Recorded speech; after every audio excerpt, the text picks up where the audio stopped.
এখনকার যুগে মানুষ মানুষকে ট্র্যাপে ফেলে অনেক ধরনের সমস্যা সৃষ্টি করতেছে। তো হ্যাকারদের কাছ থেকে অবশ্যই সাবধানতা অবলম্বন করবে বন্ধুরা। হ্যালো এভরিওয়ান, আসসালামু আলাইকুম। চলে আসলাম আরেকটি নতুন ব্লগ ভিডিও নিয়ে। আশা করি আজকের এই ভিডিওটি অনেক বেশি ভালো লাগবে। তো এখানে হচ্ছে সকালবেলা আমার সোনামণি উঠেছে। ও সকালবেলা উঠে কিন্তু একা একা খেলে। তো হচ্ছে যে এভাবে সুন্দর মতো খেলতেছে।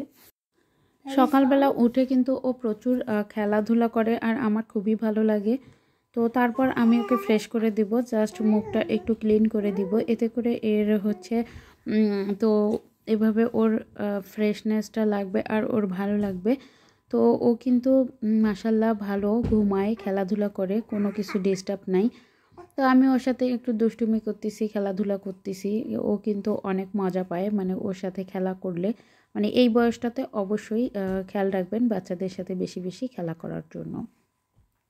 তো যাই হোক বন্ধুরা, যেটা বলছিলাম, আর এই হ্যাকাররা কিন্তু খুবই ডিস্টার্ব করতেছে সবাইকে। আমার একটা ফেসবুক পেজ ছিল, তো আপনারা হয়তো সবাই জানেন আমার পেজটা কিন্তু হ্যাকাররা মানে হ্যাক করে দিয়েছে। আমি আর পেজটা খুঁজেও পাচ্ছি না, আমার ওপেন হচ্ছে না, মানে কোনো কিছুই না। এ ধরনের সমস্যায় পড়েছি। এরকম কিন্তু আপনার ইউটিউব চ্যানেলেও অনেকেই আছে, বলবে যে আমি এইভাবে আয় করতেছি, ওইভাবে আয় করতেছি। অনেক ধরনের হ্যাকাররা আছে।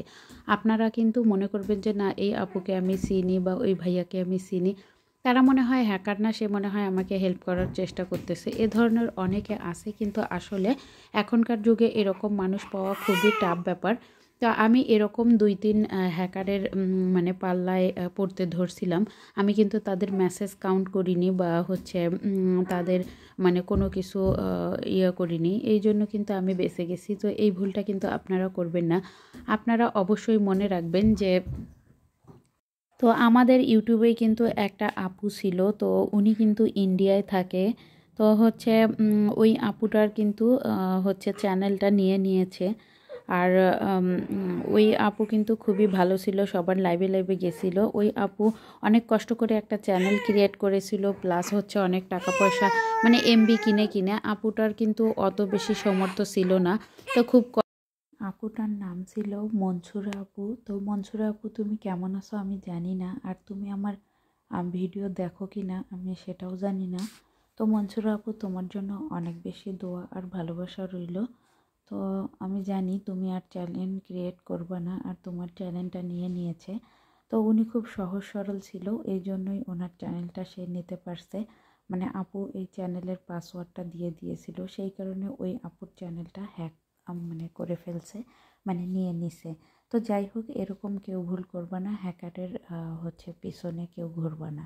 তো সবাই মনে রাখবা যে টাকা ইনকাম করা খুবই কষ্ট, এত সহজে টাকা ইনকাম করা যাবে না। তো বন্ধুরা দেখো, আমি যেটা বলবো, এই যে সকালবেলা উঠে বেবিকে অবশ্যই রোদ দিতে হবে। আর ছোটো বেবিদের এখন ঠান্ডার দিনের রোদ কিন্তু ভিটামিন ডি। তো ভিটামিন ডিটা কিন্তু আমরাও শরীরে, আমাদের শরীরেও প্রয়োজন, আর বেবিদের শরীরে কিন্তু আরও প্রয়োজন বেশি। তো অবশ্যই চেষ্টা করবেন গোসলের আগে তো এরকম আধা ঘন্টা রোদে বেবিকে শুইয়ে রাখার জন্য, তাহলে কিন্তু অনেক বেশি ভালো হবে। আর বাচ্চার কিন্তু এতে ভিটামিন ডিটা শরীরের মধ্যে তো আসবে। আর আমি কিন্তু আমার বেবিকে প্রতিদিন এভাবে আগে রোদ দেই। তো তারপর হচ্ছে তেল দিয়ে দিয়েছি, দিয়ে রোদে দিছি। তো তারপর এখন আমি ওকে গোসল করাবো। আর গোসলের নিয়মটা যারা জানেন না তারা অবশ্যই জেনে নেন। তো বন্ধুরা দেখো, আমি এখানে গামলাতে পানি নিয়েছি, এখানে গরম পানি অ্যাড করব। আর অবশ্যই অ্যাড করার সময় মানে 1-2 ফোঁটা ডেটল দিতে হবে, কারণ ডেটল না দিলে কিন্তু মানে আমি মনে করি যে ডেটল দেওয়াটা ভালো, এতে করে রোগ জীবাণু সব কিন্তু চলে যায়। আর ডেটলটা ও আগেই দিয়ে দিয়েছে, সে কারণে আমি দেখাতে পারলাম না, কেউ কিছু মনে করো না। আর আমি কিন্তু ভালোভাবে দেখে নিচ্ছি যে পানিগুলো মানে গরম বেশিও যেন হয় না, আবার ঠান্ডা যেন বেশি হয় না। তো এরকমভাবে আমি দেখে নিচ্ছি বন্ধুরা। আর অবশ্যই তোমরা যারা মা হয়েছো তারা অবশ্যই বাচ্চাদের প্রতি বেশি করে খেয়াল রাখবে। এই শীতে বাচ্চারা যেন অসুস্থ না হয়, আর বাচ্চাদের যেন কোনো সমস্যা না হয়। আমি দেখছি বেশিরভাগ মানে হচ্ছে বাচ্চারাই এখন অসুস্থ, এই যে মানে ঠান্ডা লেগে সব এই যে গ্যাস দিচ্ছে, এটা দিচ্ছে ওটা দিচ্ছে। তো আলহামদুলিল্লাহ আমার বাচ্চাটা সুস্থ আছে। তো গোসলের পরে যে ও আবারও খেলতেছে, ওকে খাইয়ে দিছি, ও খেলতে খেলতে কিন্তু হচ্ছে ঘুমায়ও যাবে। তো বন্ধুরা, আজকের ভিডিওটি কেমন লেগেছে অবশ্যই কমেন্ট করে জানাইও। সবাই ভালো থেকো, সুস্থ থেকো, আর হচ্ছে যে নিজেদের খেয়াল রাখো। তো বন্ধুরা দেখো, তারপর আমি কিন্তু বাচ্চাকে শুইয়ে দিয়েছি আর ও কিন্তু ঘুমাই গেছে। তো এখন কিন্তু বাজে 12:30, আর আমি এখন কিন্তু রান্নাবান্না এই যে আমার শেষের পথে। আর রান্নাবান্না শেষের পথে আমি তারপর হচ্ছে গোসল করে নেব, এরপরে আমার কাজ শেষ হয়ে যাবে। আর অবশ্যই একটা কথা বলবো বন্ধুরা, তো সবাই সব সময় চোখ কান খোলা রেখে চলবে, কারণ এই দুনিয়াটা বড়ই কঠিন। তো এই কঠিন দুনিয়াতে কিন্তু মানুষের খুবই অসুবিধা চলাফেরা। তো আপনি মনে করবেন যে আপনার পায়ে পায়ে বিপদ ঘটতেছে, তো সেখান থেকে সাবধানতা অবলম্বন করবেন অবশ্যই।